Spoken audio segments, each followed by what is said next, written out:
Warning: the events described in this video are from personal eyewitness accounts and are not intended to endorse or offend any religious beliefs.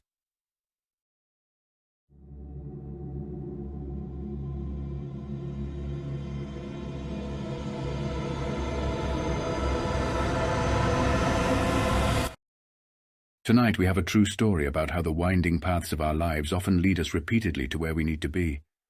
It's a story we call The Cry. This is a story that happened to my friend Sarah in Brighton in the 1990s. For years she'd had a recurring dream. Every 6 or 7 months she'd dream she was in a bar, talking to an American man.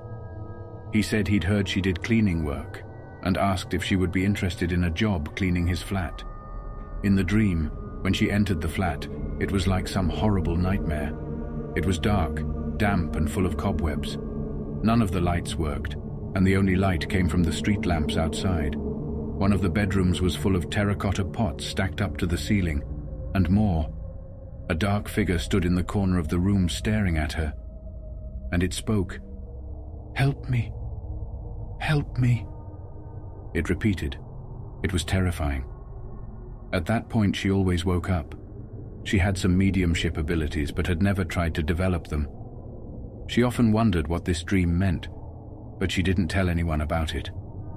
One day she was out with some friends and they introduced her to an American friend of theirs. She suddenly experienced a feeling of déjà vu, and even more so when the man asked if she would clean his flat. Exactly as in the dream. She was apprehensive but too curious to refuse. The flat was only a street behind where she lived. She took her friend Susie with her as moral support, explaining all the details of the dream. They cautiously and nervously entered the flat. It was a beautiful space, sunlight streaming through the windows and well maintained. Nothing at all like the dream.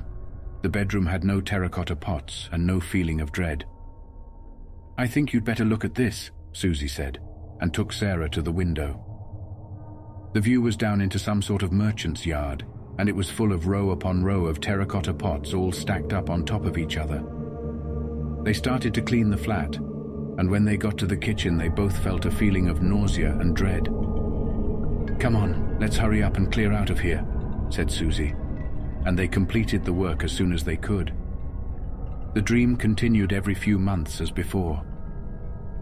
"Help me, help me," the woman always repeated. 2 or 3 years later, Sarah had moved to London, but was visiting an old friend in Brighton.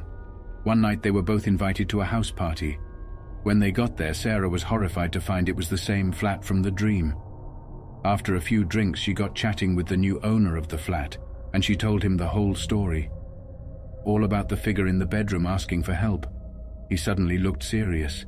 He explained that he'd recently found out that a woman had killed herself in the bedroom.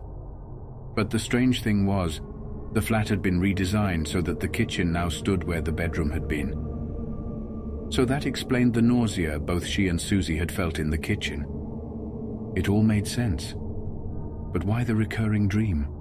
A medium friend of Sarah's explained that the spirit of the dead woman had probably been reaching out to Sarah, aware of her latent psychic abilities.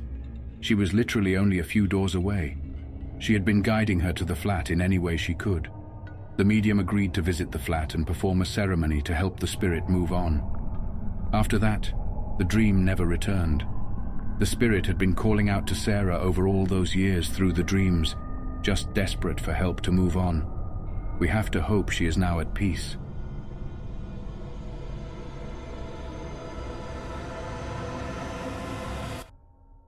If you have had a true supernatural experience, please send it to us at IntriguingRealms@gmail.com, and we may feature it on the channel.